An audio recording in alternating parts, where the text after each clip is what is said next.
Hey folks, welcome to the shop. Boy, it's exciting here today because I've got a good buddy of mine, Evan, from just up the road in Toronto. Today, we're gonna make one of these East meets West planes that was originally in the book.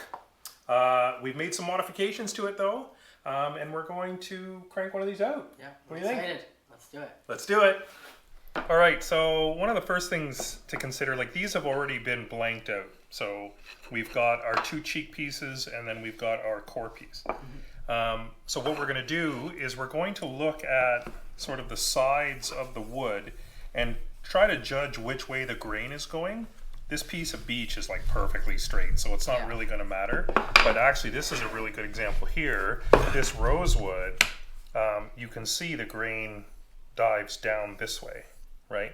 Now, the planes are designed to pull in this direction. So we don't want that grain going in the direction that we're actually working. Yep. What we want is basically, if we were to build it this way, this will be the back of the plane because now it's going with the grain, not against it, just like hand planing. Yep. Right? Now, I've actually built them in both directions. I don't really know if it matters because I've not noticed any difference. But in theory, yeah, all the experts on the internet will tell us we did it wrong if we don't.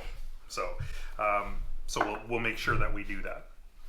So in this case here, because we always want to make sure that this came out of one solid piece, all of these did. Yep. And so when we glue them back together, we want them to sort of look like they came from one piece. Yeah. Right, so what we're going to do is we're going to mark the triangle on here so that we keep the orientation together. So so this is going to be the back of your plane here. This is the back over here. This is the back, yep. So if you put, so what I'll do is I'll do mine here. I'm just going to line up these pieces and then I'm just going to create a triangle so that now when these pieces are apart, I know what orientation they have to go in. All right, so now we know what directions these planes are going to be going in, and essentially, like if we put this one beside yours, it's going to be, that's the format. Yep. Right? So what we're going to do is we have to cut our core piece, and we have to put a 45-degree bed on it, and then we have to do a 45-degree escapement, and this basically allows the shaving to come out.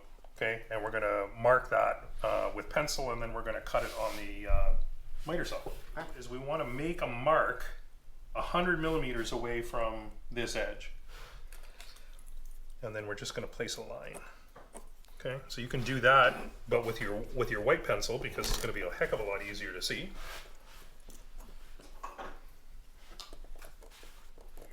So we need to go 45 degrees back from there.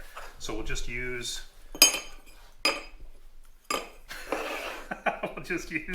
a 45, and then all you're going to do is just line up with that pencil mark.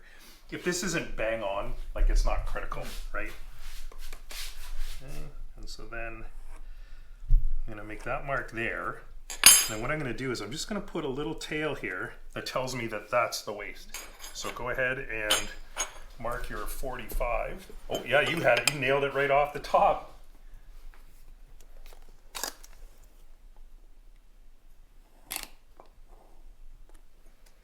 Nice. We've got our 45 marked for our bed, and so we need to have the escapement add up to 90 degrees. So in this case here, we get 45 and 45. All right, so now we're gonna make these cuts. And so by putting them on the chop saw with the sacker, you've used these before, Yep. right? Okay, so basically all we're doing is making sure that we don't have to touch anything. We're gonna clamp it firmly to the surface. If you don't have to hand hold stuff, there's no risk then of an accident happening or the piece moving, right?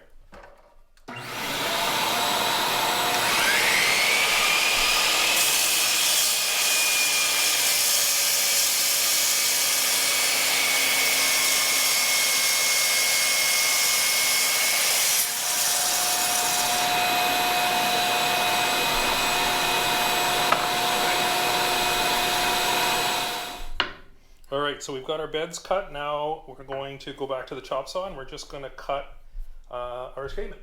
Okay.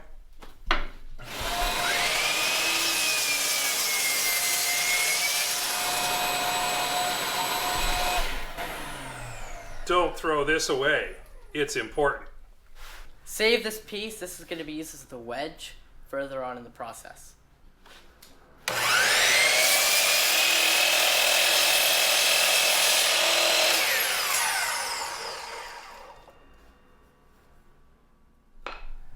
This one contrasts better than... Yeah. That would look really neat. Yeah, that would look pretty cool, actually. What would this look like? That would be cool if it was as a set, because they're... Oh, yeah. Interesting. Because they're like the same. And they're just reversed. Yeah. We could do that. There's no reason why we can't. There's no rules. We can do whatever we want. All right, time for the glue up. Grab the bottle of glue. And then I've got a little fill container full of sand. You know what that's for? Yeah, it's so you're going to put it on before we put the clamps on, just to prevent everything from moving around. From sliding around. Yeah. Amazing. We're ready.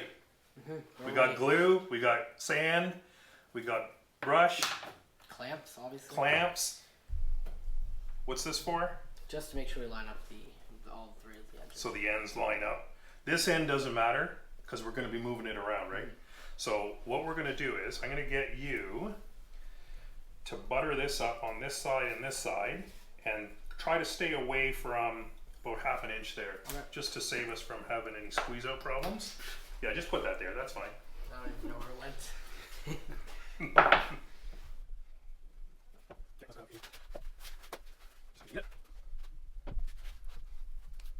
Okay, now let's put a couple of grains of sand on each side. Looking over. Okay, good. And then just put that up against this stop here. Great, that's good. You don't have to glue it yet. Let's butter up this next piece.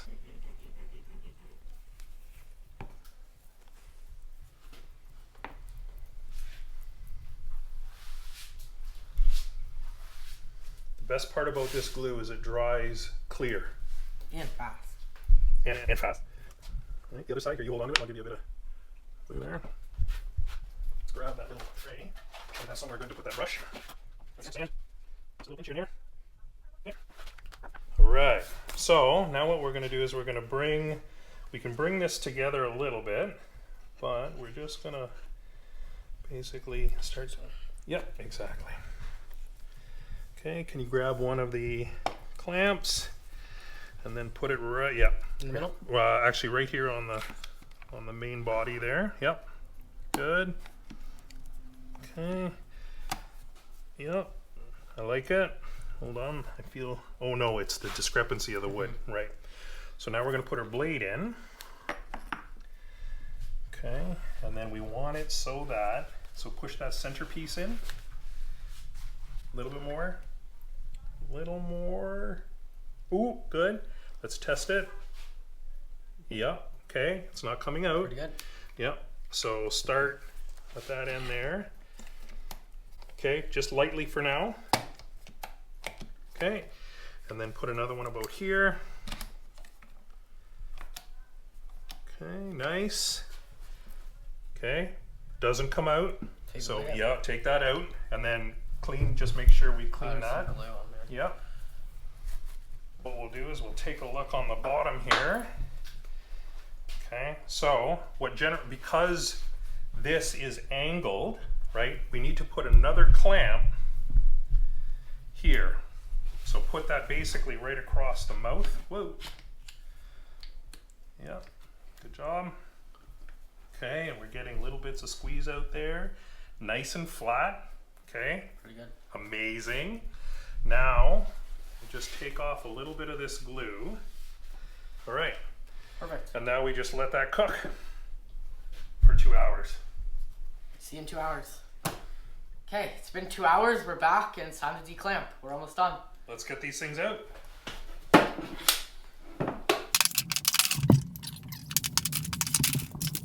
Also really nice. We have to make wedges. Yeah. So So that's what we're gonna do next. We're gonna go to the bandsaw. We're gonna make wedges. Okay. Wedgies. Power.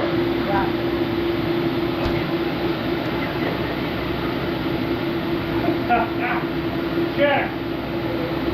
Power.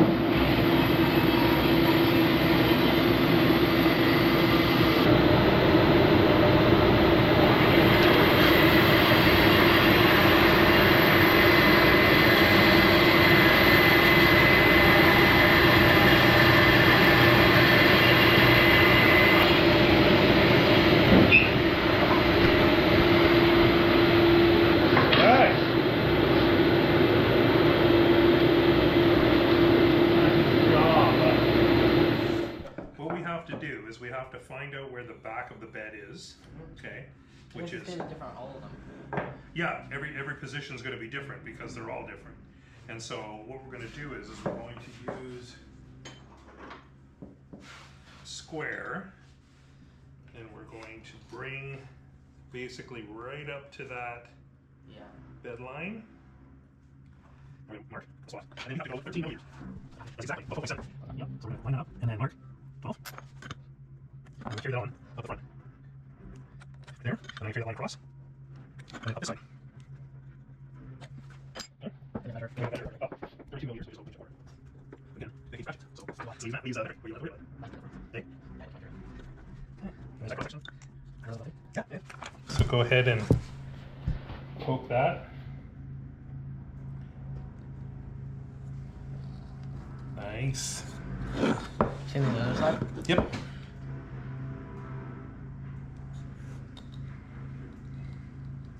It's nice.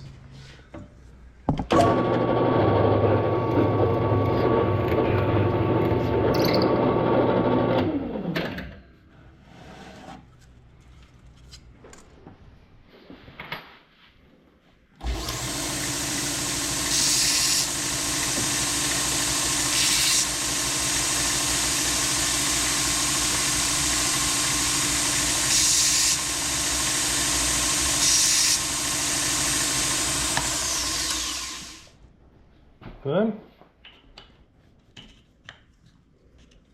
Nice. Okay, so let's start with the oat. Basically looking here, see how it's just poking out. Yeah. Right? So what we're going to do is we're going to use what's called a float. And so a float, this is a plane maker's float, it's safe on the edges and cuts on the teeth. And so then that way we can put that in there and just take a little bit of material at a time.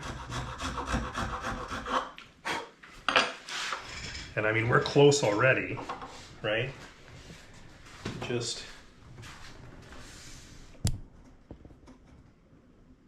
a little bit right there. Yep. So that's all you're going to do is just sort of check out where it needs it.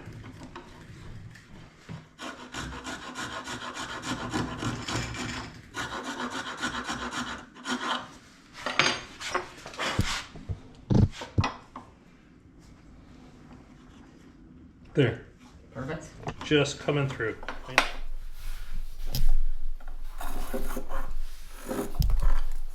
think that might be it. Come take a look at the back.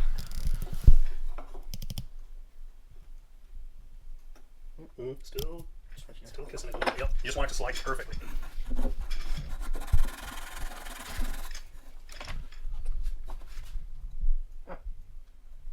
Good. Correct. That's awesome. Yep. Yep.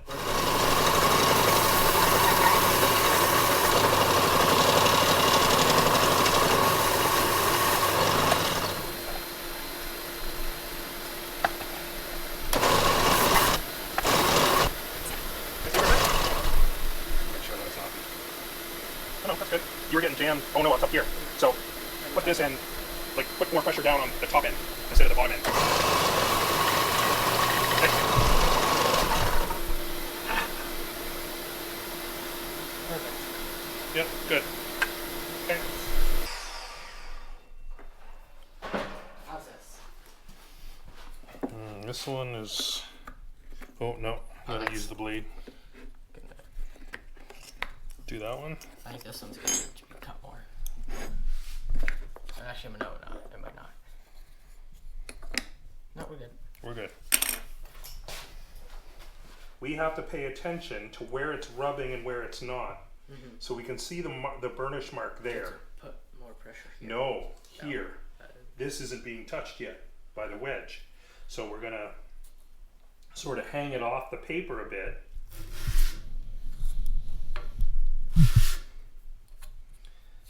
We're just gonna remove a little bit of material.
We're pretty darn talented, you and I. I think so.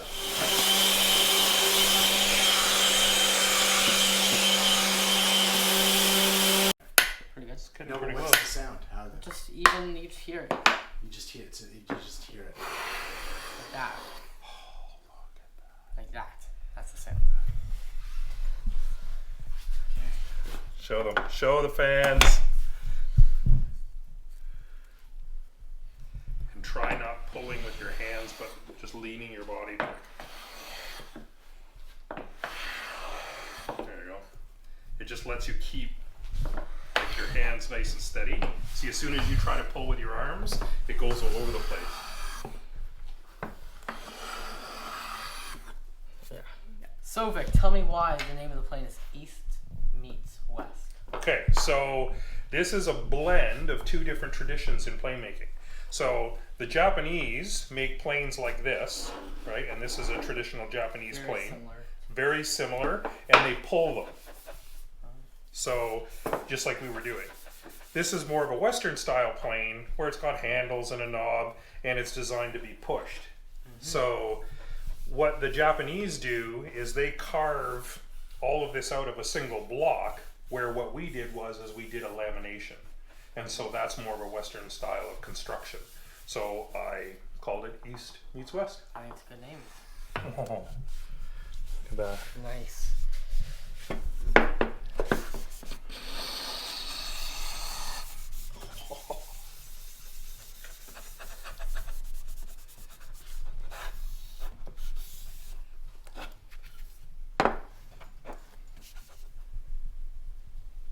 What a fun day it's been here in Vic's shop making these East meets West planes. We made 3 of them and they're pretty neat. Yep, they turned out really well, and I think the design choice to alternate the colors was I think it cool. turned out for the best. It looks Yeah, really neat. it's like a matching pair, but different. This one's almost like an Oreo. It is like an Oreo. You could almost. And this one you can't even see the glue lines at all with this white oak. It's really cool. Yeah, definitely cool planes. They all turned out really cool though. Thanks for coming to the job. Thank you for having me. Awesome.